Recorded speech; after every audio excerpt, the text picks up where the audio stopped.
Power of youth ನೇಪಾಳದಲ್ಲಿ ಜನ್ಜಿ ಕರ್ನಾಟಕದ ಧರ್ಮಸ್ಥಳದಲ್ಲಿ ಯೂಟ್ಯೂಬರ್ ಸೃಷ್ಟಿ ಮಾಡಿದ್ದು ಇತಿಹಾಸ. ನೇಪಾಳದಲ್ಲಿ ತಾಂಡವವಾಡ್ತಾ ಇತ್ತು ಭ್ರಷ್ಟಾಚಾರ, ನೇಪಾಳದಲ್ಲಿ ತಾಂಡವವಾಡ್ತಿತ್ತು ನಿರುದ್ಯೋಗ, ನೇಪಾಳದ ಜನತೆಗೆ ನೆಮ್ಮದಿ ಇರಲಿಲ್ಲ. ಅಲ್ಲಿನ ಮೀಡಿಯಾ ಹೌಸ್ ಇರ್ಬೋದು, ಅಲ್ಲಿನ ವಿರೋಧ ಪಕ್ಷ ಇರ್ಬೋದು, ಎಂಟೈರ್ ಸಿಸ್ಟಮ್ ಒನ್ ಸೈಡೆಡ್ ಆಗಿ ಇಡೀ ದೇಶದ ಜನತೆಯ ಅಭಿವೃದ್ಧಿಯನ್ನೇ ಕಂಪ್ಲೀಟ್ ಆಗಿ ಡೆಮಾಲಿಷ್ ಮಾಡುವತ್ತ ಹೋಗ್ತಾ ಇತ್ತು. ಇದನ್ನ ಗಮನಿಸಿದ ಯುವ ಜನತೆ ಇದರ ವಿರುದ್ಧ ಧ್ವನಿ ಎತ್ತಲಿಕ್ಕೆ ಶುರು ಮಾಡ್ತಾರೆ. ಇಮಿಡಿಯೇಟ್ ಆಗಿ ಅವರ ಎಲ್ಲಾ ಸೋಷಿಯಲ್ ಮೀಡಿಯಾವನ್ನು ಬ್ಯಾನ್ ಮಾಡತ್ತೆ ಸರ್ಕಾರ. ಇನ್ನು ಸಹಿಸಲ್ಲ ಯುವ ಜನತೆ ಮನಸ್ಸಿಟ್ರೆ ಏನು ಮಾಡ್ತಾರೆ ಅಂತ 36 ಗಂಟೆಗಳ ಒಳಗಾಗಿ ಅಲ್ಲಿನ ಸರ್ಕಾರವನ್ನ ನೆಲಸಮ ಮಾಡ್ತಾರೆ ಅಲ್ಲಿನ ಯುವ ಜನತೆ ಜೆನ್ಜಿ. ಓಕೆ, ಅವ್ರು ಮಾಡಿದ್ದೇನು ಅಂತ ಹೇಳಿದ್ರೆ ಸಂಸತ್ ಭವನ, ರಾಷ್ಟ್ರಪತಿ ಭವನ, ಅಲ್ಲಿನ ಸುಪ್ರೀಂ ಕೋರ್ಟ್, ನ್ಯಾಯನೇ ಕೊಡದೆ ಇರೋ ಸುಪ್ರೀಂ ಕೋರ್ಟ್, ಜನಪರ ಧ್ವನಿಯೇ ಎತ್ತದೇ ಇರೋ ಮೀಡಿಯಾ ಹೌಸ್, ಅಲ್ಲಿನ ಪೊಲೀಸ್ನವರು ಅಲ್ಲಿನ ಪೊಲೀಸ್ ಸ್ಟೇಷನ್ಸ್ ಪ್ರತಿಯೊಂದನ್ನು ಸುಟ್ಟು ಹಾಕ್ತಾರೆ. ಅಲ್ಲಿನ ಮಂತ್ರಿಗಳನ್ನ ರಸ್ತೆಯಲ್ಲೇ ಅಟ್ಟಾಡಿಸ್ಕೊಂಡು ಹೊಡಿತಾರೆ. ಕಾರಣ ಇಷ್ಟೇ, ಭ್ರಷ್ಟಾಚಾರ, ನ್ಯಾಯ ಇಲ್ಲ. ಅಲ್ಲಿನ ಒಂದೇ ದೇಶ, ಹಿಂದೂಗಳ ಒಂದೇ ದೇಶ, ನ್ಯಾಯ ನೀತಿ ಧರ್ಮದಲ್ಲಿ ನಡ್ಕೊಳ್ಳಿಲ್ಲ ಅನ್ನೋ ಒಂದೇ ಕಾರಣಕ್ಕೆ ಅಲ್ಲಿನ ಯುವ ಜನತೆ ಮುಗಿ ಬಿದ್ದು ರಸ್ತೆಯಲ್ಲಿ ಮಂತ್ರಿಗಳನ್ನ ಒಡೆದು ಬದುಕುಳಿದ್ರೆ ಸಾಕು ಅಂತ ಒಂದಷ್ಟು ಜನ ಹೆಲಿಕಾಪ್ಟರ್ ಅಲ್ಲಿ ಹಾರ್ಕೊಂಡು ಬೇರೆ ದೇಶಗಳಿಗೆ ಪ್ರಾಣ ಉಳಿಸ್ಕೊಳಕ್ ಓಡೋಗಿದ್ದಾರೆ ಅಂದ್ರೆ ನಂಬಲ್ಲ ನೀವು. ಅಷ್ಟರ ಮಟ್ಟಿಗೆ ಅಲ್ಲಿನ ಯುವ ಜನತೆ ದಂಗೆಗೆದ್ದಿದ್ದಾರೆ. ದಂಗೆಗೆ ಏಳುವಂತಹ ಪರಿಸ್ಥಿತಿ ತಂದುಕೊಂಡದ್ದು ಅದೇ ಶಾಸಕಾಂಗ, ಅದೇ ಕಾರ್ಯಾಂಗ, ಅದೇ ನ್ಯಾಯಾಂಗ, ಅದೇ ಪತ್ರಿಕಾ ರಂಗ. ಅವರನ್ನ ಸ್ವಯಂ ಘೋಷಿತ 4ನೇ ಅಂಗ ಸಂವಿಧಾನದ ಅಂತ ಕರೆಸ್ಕೊಳ್ಳುವಂತಹ ಅದೇ ಪತ್ರಿಕಾ ರಂಗ. ಅಲ್ಲಿನ ವಿರೋಧ ಪಕ್ಷ ಕೂಡ ಇವರ ಪರ ನಿಂತ್ಕೊಳ್ಳದ ಕಾರಣ, ನಿರುದ್ಯೋಗ ಕೂಡ ತಾಂಡವಾಡ್ತಾ ಇದ್ದ ಕಾರಣ ಮತ್ತೇನ್ರಿ ಮಾಡ್ತಾರೆ ಯುವ ಜನತೆ? ಬುದ್ಧಿ ಕಲಿಸ್ಲೇಬೇಕಲ್ಲ, ಅದಕ್ಕೋಸ್ಕರ ದಂಗೆಗೆ ಹೇಳ್ತಾರೆ.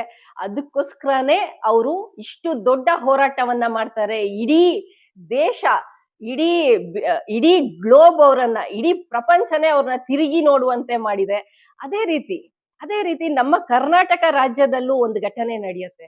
ಅದೇನು ಅಂತ ಹೇಳಿದ್ರೆ 12 ವರ್ಷಗಳ ಕೆಳಗೆ ಸೌಜನ್ಯ ಅನ್ನುವಂತಹ ಒಬ್ಬ ಮುಗ್ಧ ಹೆಣ್ಣು ಮಗಳನ್ನ ಒಂದಷ್ಟು ಕಿಡಿಗೇಡಿಗಳು, ದ್ರೋಹಿಗಳು, ಧರ್ಮದ್ರೋಹಿಗಳು ಅಂತಾನೆ ಹೇಳ್ಬೋದು, ಒಂದು ಹಿಂದೂ ಹೆಣ್ಮಗಳನ್ನ ಎತ್ತಾಕೊಂಡೋಗಿ ಆಕೆ ಅತ್ಯಾಚಾರ ಮಾಡಿ ಮರಕಟ್ಟಾಕಿ ಮರ್ಮಾಂಗಕ್ಕೆ 6 ಇಂಚು ಮಣ್ಣು ತುಂಬಿ ವಿಕೃತ ಮೆರೀತಾರೆ. ಈ ವಿಕೃತ ಮೆರೆದದ್ದನ್ನ ಇವತ್ವರೆಗೂ ಸಾರ್ಟ್ ಔಟ್ ಮಾಡಕ್ ಆಗ್ಲಿಲ್ಲ ನಮ್ಮ ಸಿಸ್ಟಮ್ ಅಲ್ಲಿ. ಆಕೆಗೆ ನ್ಯಾಯವನ್ನ ದೊರಕಿಸಿ ಕೊಡ್ಲಿಕ್ಕೆ ಆಗ್ಲಿಲ್ಲ. ಇನ್ನೊಂದಷ್ಟು ಜನ ಅಲ್ಲಿಂದ ಬಂದು ಕಂಪ್ಲೇಂಟ್ ಮಾಡ್ತಾರೆ, ಅಲ್ಲಿ ಇನ್ನೊಂದಷ್ಟು ಅತ್ಯಾಚಾರಗಳಾಗಿವೆ, ಮಣ್ಣಿನ ಅಡಿಯಲ್ಲಿ ಹೆಣ್ಣು ಮಕ್ಕಳ ಮೃತ ದೇಹಗಳಿವೆ, ಅಸ್ಥಿ ಪಂಜರಗಳಿವೆ ಅನ್ನುವಂತಹ ವಿಚಾರಗಳು ತಿಳಿಯುತ್ತೆ.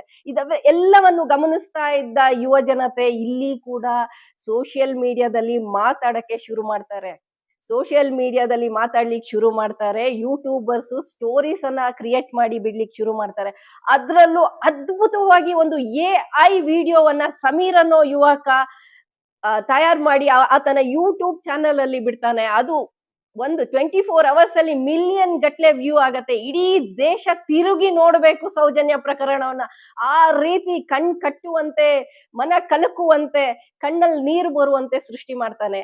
ಪ್ರತಿಯೊಬ್ರು ಅದನ್ನ ನೋಡಿ ದಂಗೆಗೆ ಹೇಳ್ತಾರೆ, ಪ್ರತಿಯೊಬ್ರು ಪ್ರಶ್ನೆ ಮಾಡ್ತಾರೆ ಯುವಕರು. ಇದೇ ಕರ್ನಾಟಕ ರಾಜ್ಯದಲ್ಲಿ ಇದನ್ನು ಗಮನಿಸಿದ CM ಸಿದ್ದರಾಮಯ್ಯನವರು, ಅವರು ಕೂಡ ಕಾನೂನನ್ನು ಕಲ್ತಿರುವಂತಹ ಲಾಯರ್ CM ಸಿದ್ದರಾಮಯ್ಯನವರು, ಇದನ್ನು ಹೀಗೆ ಬಿಟ್ರೆ ಇದು ಮುಂದೊಂದು ದಿನ ನಮ್ಮ ಕರ್ನಾಟಕ ರಾಜ್ಯಕ್ಕೆ ಅಪಾಯ, ಇದನ್ನ ಸಾರ್ಟ್ ಔಟ್ ಮಾಡ್ಲೇಬೇಕು ಅಂತ ಹೇಳಿ ಮನಸ್ಸು ಮಾಡ್ತಾರೆ. SIT ರಚನೆ ಆಗತ್ತೆ. ಆದ್ರೆ ಇಲ್ಲಿ ಯಾವುದೇ ಅನಾಹುತ ನಡೀಲಿಲ್ಲ. ಕಾರಣ ಇಷ್ಟೇ, ಇಲ್ಲಿನ CM ಆದವರು ಅಲ್ಲಿನ ನೇಪಾಳದ ರಾಷ್ಟ್ರಪತಿಗಳಿಗಿಂತ, ನೇಪಾಳದ PM ಗಿಂತ ಬಹಳ ಬುದ್ಧಿವಂತರಾಗಿದ್ರು. ಹಾಗೂ ಇಲ್ಲಿನ ವಿಚಾರಗಳನ್ನ, ಸೂಕ್ಷ್ಮತೆಗಳನ್ನ ಅರ್ಥ ಮಾಡ್ಕೊಳ್ತಾರೆ. 12 ವರ್ಷದಿಂದ ಒಂದು ಹೆಣ್ಮಗುಗೆ ನ್ಯಾಯ ದೊರಕಿಲ್ಲ ಅಂದ್ರೆ ಇದು ನಾವ್ ಎತ್ತ ಸಾಕ್ತಾ ಇದ್ದೀವಿ ಅನ್ನೋದನ್ನ ಅರ್ಥ ಮಾಡ್ಕೊಳ್ತಾರೆ. ಇಲ್ಲಿನ ಯುವ ಜನತೆಯ ಕೂಗನ್ನ ಆಲಿಸಿ SIT ರಚನೆ ಮಾಡ್ಕೊಳ್ತಾರೆ. ಇವತ್ತು SIT ತನಿಖೆ ನಡೀತಾ ಇದೆ. ಅದ್ರ ಜೊತೆಗೆ ಇವತ್ತು ವಿಠಲ್ ಗೌಡ ಅನ್ನುವಂಥವ್ರು ಬಂಗಳೆಗುಡ್ಡೆಯಲ್ಲಿ ಒಂದಷ್ಟು ಅಸ್ಥಿಪಂಜರಗಳನ್ನ ತೋರಿಸ್ಕೊಟ್ಟಿದ್ದಾರೆ, ಅಲ್ಲಿ ಸಿಕ್ಕಿವೆ, ಒಂದಷ್ಟು ತನಿಖೆಗಳು ನಡೀತಾ ಇವೆ, ಸರಾಗವಾಗಿ ಹೋಗ್ತಾ ಇದೆ. ಒಂದಷ್ಟು ವಿರೋಧಗಳಿದ್ರೂ ಕೂಡ ಕರ್ನಾಟಕದಲ್ಲಿ ಯಾವುದೇ ದಂಗೆ ಏಳುವಂತಹ ಪರಿಸ್ಥಿತಿ ಇಲ್ಲ. ಯಾಕಂದ್ರೆ ಕರ್ನಾಟಕ ಸರ್ಕಾರ ತುಂಬಾ ಚೆನ್ನಾಗಿ ಕೆಲಸ ಮಾಡ್ತಾ ಇದೆ, ಹೋಮ್ ಮಿನಿಸ್ಟ್ರಿ ತುಂಬಾ ಚೆನ್ನಾಗಿ ಕೆಲಸ ಮಾಡ್ತಾ ಇದೆ.